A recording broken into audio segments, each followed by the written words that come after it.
Storms are firing in Oklahoma this Saturday, but the recent flooding in the upper Midwest has left parts of the country a minefield of washed-out roads. It's worth reporting to other storm chasers that Nebraska's roads are going to be a problem for quite a while. This means, of course, a Nebraska outbreak is a virtual guarantee this spring. Well, good morning. It's March 23rd on an extremely marginal, not very exciting practice chase day. So this one we can totally throw out. If nothing happens today, at least I learned something, I guess. So, we have a potential target area that extends from the Kansas-Oklahoma border down to the North Texas region north of Dallas-Fort Worth. But I'm in Salina, so I don't want to drive too far, considering this is very, very marginal. A couple of different things we can look at is the overall environment. Quick shortcut too is to just look at the convection allowing models, which will just pretty much just tell us where we think storms might fire up. They're always wrong. So it's not a good idea to trust any of them. So I'm not exactly sure where I'm going, but I do need to go south at least. So let's get ready to do that. Heading south. Knocking off the rust, the Storm Chaser Power On Self-Test. Temporarily curing storm deprivation syndrome. Busting because you had nothing else to do on that Saturday and a carload of new gear to test out. Whatever a storm chaser's excuse, sometimes you just have to drive across the country and see a storm, even if you aren't all that confident in tornado potential. Sometimes you see a really poor example of Kelvin Helmholtz clouds and think, well, see, it was all worth the trip already. Whatever I have to do to convince myself, I guess. Well, I find it always a good idea to stop at a rest area every so often and have a look at the weather, see what it's doing.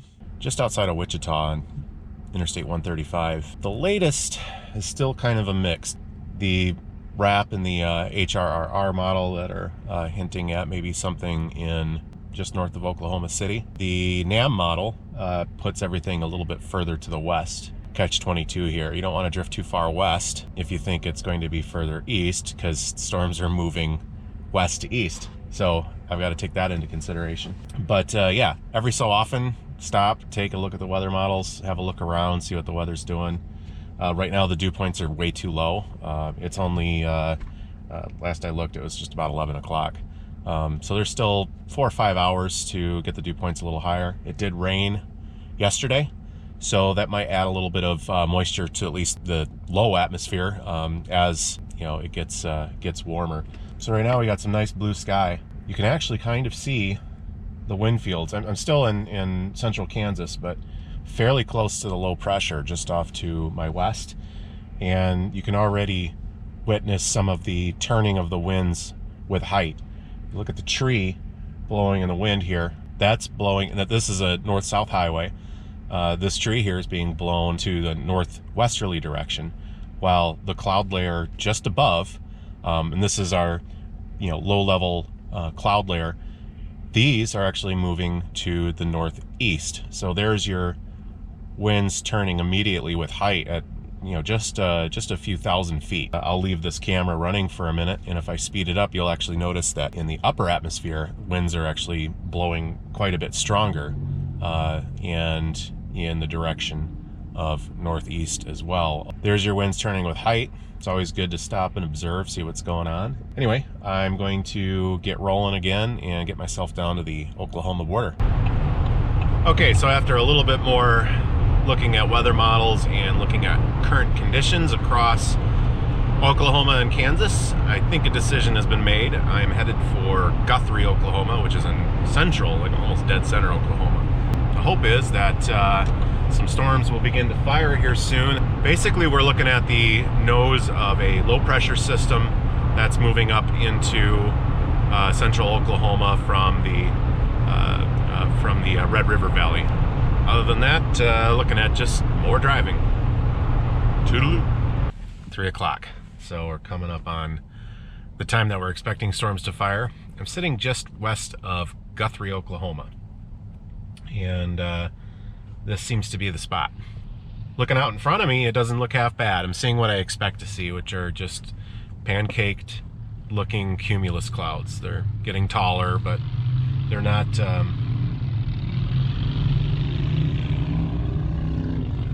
lot of mics.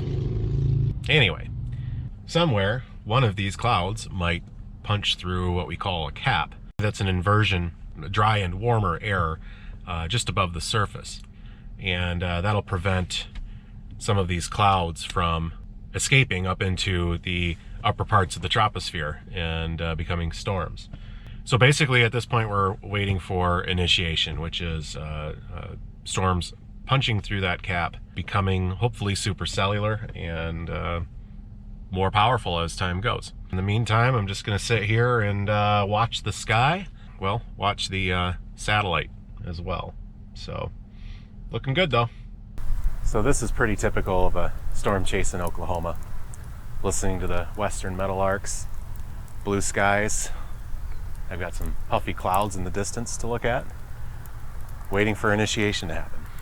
Areas charred black from range fires and red clay roads that are going to turn to pancake batter here in about an hour or so when the rain starts falling on it. Getting a sunburn, all on a day's chase. Actually love it. This is perfect.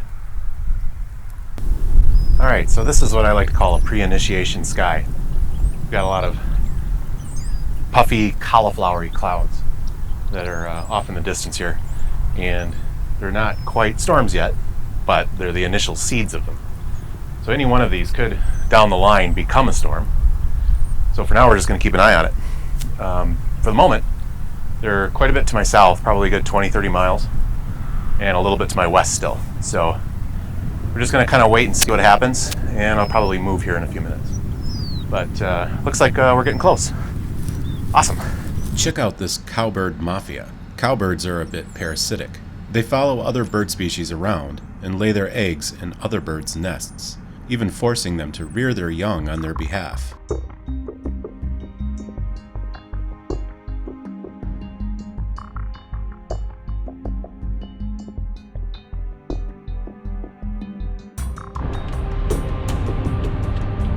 Okay, it's official. The chase has officially began. What you're probably seeing on the screen isn't the storm that I'm interested in. Rather, it's one that I need to move south for a little bit. Coming out of El Reno area, or just north of El Reno. Right now I'm headed down toward Edmond. It's severe warned, which means it has the potential or is producing severe wind and hail. The signature on radar, actually the presentation looks pretty good. Beautiful gravity waves for these things to feed from. I think it looks gorgeous. Who knows, maybe we'll get something out of this. Certainly rotating storms, whether or not they produce any danger noodles is up for debate right now. Stay tuned, we'll see what happens with them. There would be none.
The hails are coming.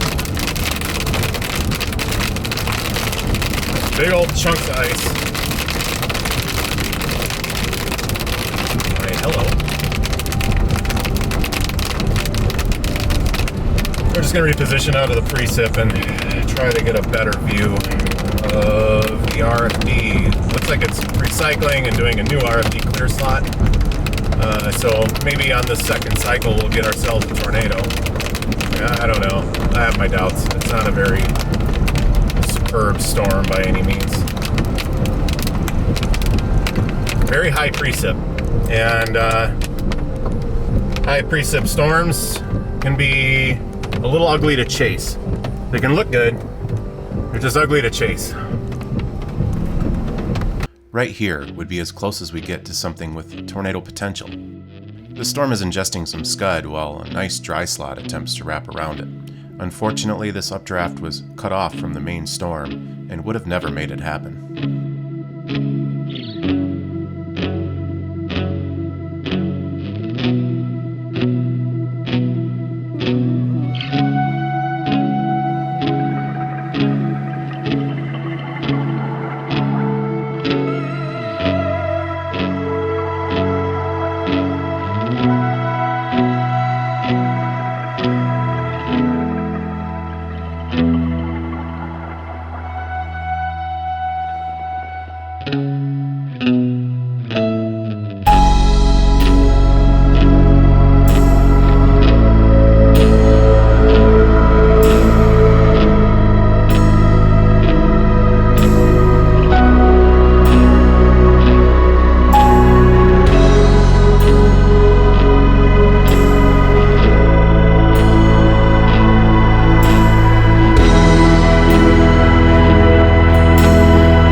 Take a little bit of RFD. This is the part that would normally wrap around the tornado if there was one. It's called the RFD because it's short for rear flanking downdraft, which is sort of the southern edge, southwestern edge of the storm's precip. And this one's a wet one, which means that seeing a tornado is difficult, even if there was one. And it's very weak. I mean, I think I just got a 20-mile-an-hour wind gust out of it, so all signs point toward a weakening storm that's not going to produce tornadoes today. I'll point it up a little bit. Weak low-level rotation on this storm. So there you have it. That's pretty much all there is to it. So now that that's passed, I can kind of drive up in the direction of the updraft base. So now I'm just going to drive into the RFD clear slot. That's the updraft base right there. And over here is the clearing. Might be a tornado, but good luck. I'm going to drive in that general direction and see what I can see. Storm chasing in eastern Oklahoma is quite difficult. Hills and trees afford few views of the horizon and make navigating to a good view of the storm a serious challenge. But at the end of the day, you just feel refreshed by the warm, humid air, the thunder, the somewhat expansive skies, and the sound of hail hitting your windshield. Like saying hello to an old friend, catching up on old times, and promising to see each other again soon. Well, that was fun. I just took a whole bunch of hail.